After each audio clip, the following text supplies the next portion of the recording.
ஜனாதிபதி தேர்தலிலே வெறும் 27,000 வாக்குகளை பெற்ற அனுரகுமார திசாநாயக்கா பாராளுமன்ற தேர்தலிலே 80,000 வாக்குகளை எடுத்து விஸ்வரூபம் எடுத்து 3 ஆசனங்களை சுவீகரித்து எங்களுக்கெல்லாம் தண்ணி காட்டிவிட்டு அதற்கு மேலாக வந்து இந்த உள்ளூராட்சி மன்றங்களிலும் 17 சபைகளையும் நாங்கள் பிடிப்போம் என்றும் அதே போல யாழ்ப்பாண மாநகர சபையும் வல்வெட்டித்துறை நகர சபையும் மிக முக்கியமாக குறிவைக்கப்பட்டு அவர்களால் வேலை செய்யப்பட்டதை நாங்கள் திட்டமிட்டமாக அறிவோம். இரவு 10 மணியை கடந்து பெண்கள் அழைத்து வரப்பட்டு சிறு கூட்டங்கள் நடத்தப்பட்டு தலைவர் சொல்லி இருக்கிறார், ஜனாதிபதி தோழர் சொல்லி இருக்கிறார், சிவாஜிலிங்கம் ஒரு முள்ளு பாராளுமன்றத்துக்குள்ளே எவ்வளவு தொல்லை தந்தவர், அவர் இங்கே துணை தெரியப்பட வேண்டும் என்று நின்றார்கள். நாங்கள் போராடினோம், வெறுங்கைகளுடன் நாங்கள் நின்று போராடினோம். மிகவும் கஷ்டத்தின் மத்தியிலே எங்களுடைய வேட்பாளர்கள் எங்களுடைய மக்களுக்கு தெளிவூட்டினோம். இருந்தாலும் இன்னமும் பெரிய வெற்றியை பெற்றிருக்க முடியும். 600 வாக்குகளை ஏபிபிக்கு கொடுத்திருக்கிறார்கள். தேர்தலுக்கு முதல் நாள் இரவு 2 மணி நேரங்கள் நானும் இன்னொரு தம்பி கவிச்செல்வனும் போலீஸ் நிலையத்தில் அடைக்கப்படாத குறையாக வைத்து எங்களுக்கு மீது விசாரணைகள் நடத்தப்பட்டன. தொடர்ந்து அதன் பின்னர் நாங்கள் விடுவிக்கப்பட்டோம். நான் அங்கே வைத்தே சொன்னேன், நான் மன்னிப்பு கேட்க முடியாது.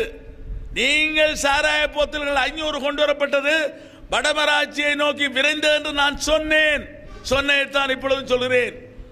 வேண்டுமென்றால் நீதிமன்றத்துக்கு செல்லுங்கள், நாங்கள் சந்திக்க தயார் என்று சொல்லியிருந்தேன். ஏன் இவர் தொப்பி எடுத்து போடணும்? வடமராட்சிகளே 4 சபைகள் இருக்கின்றன. வல்வெடுத்துறை அந்த ஜேவிபியுடைய தலைவரையோடு இந்த தொப்பி எடுத்து போடுறார். அவருக்கு பதறுகிறார்.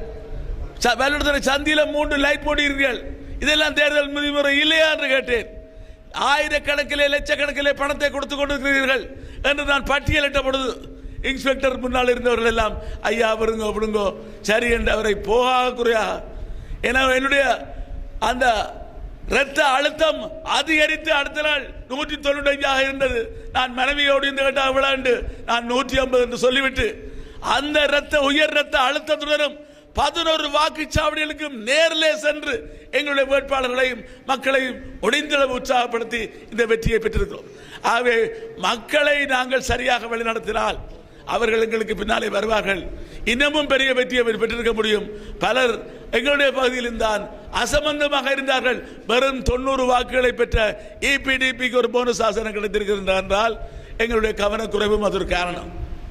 ஆகவே இதை போல இல்லாமல் எதிர்காலங்களிலே எங்களுடைய வேட்பாளர்கள் ஒவ்வொருவரும் மிகவும் உறுதியாக நீங்கள் அர்ப்பணிப்போடு செய்வீர்களாக இருந்தால் நாங்கள் வரும் தேர்தல்களிலே மாத்திரமல்ல இன விடுதலை போராட்டத்திலே ஒரு உச்ச வெற்றியை பெறுவதற்காக இந்த தமிழ் தேசிய பேரவை தொடர்ந்து குரல் கொடுக்கும்.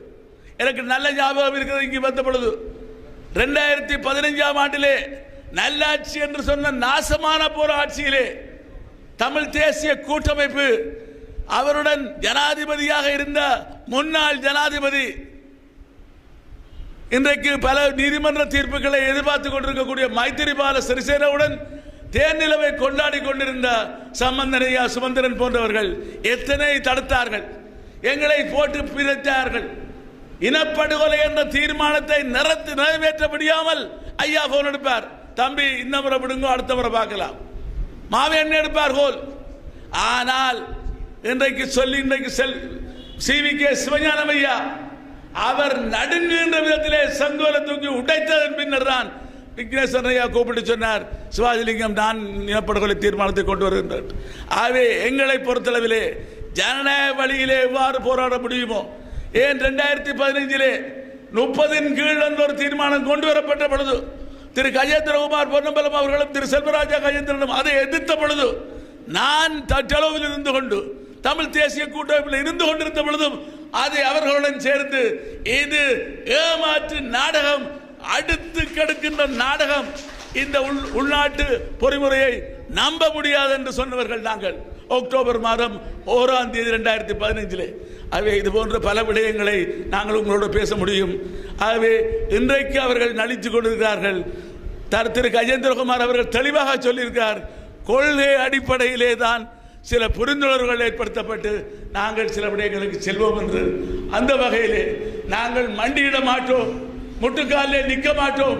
தோல்வியை தழுவினாலும் நீங்கள் சிங்கள கட்சிகளுடன் சேர்ந்து எங்களுக்கு குழிபறித்தாலும் நாங்கள் அஞ்ச மாட்டோம். இன விடுதலையை வென்றெடுக்கும் வரை தொடர்ந்து உறுதியோடு போராடுவதற்கு இந்த தமிழ் தேசிய பேரவை தயாராக இருக்கின்றது.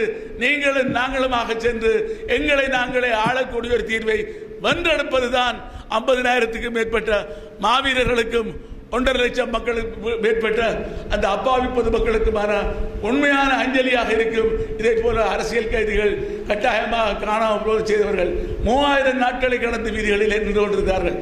ஆகவே இவற்றையெல்லாம் மனதிலே வைத்து தேர்தல்கள் வரும் போகும், பதவிகள் வரும் போகும். ஆனால் நாங்கள் இன விடுதலையை வென்றெடுப்பதற்கு எங்களுடைய காலத்திலேயே வென்றெடுப்பதற்கு உறுதியோடு பயணிப்பதற்கு நீங்கள் அனைவரும் துணை நிற்க வேண்டும் என்று கேட்டு வாய்ப்புக்கு நன்றி கூறி விடைபெறுகின்றேன். நன்றி, வணக்கம்.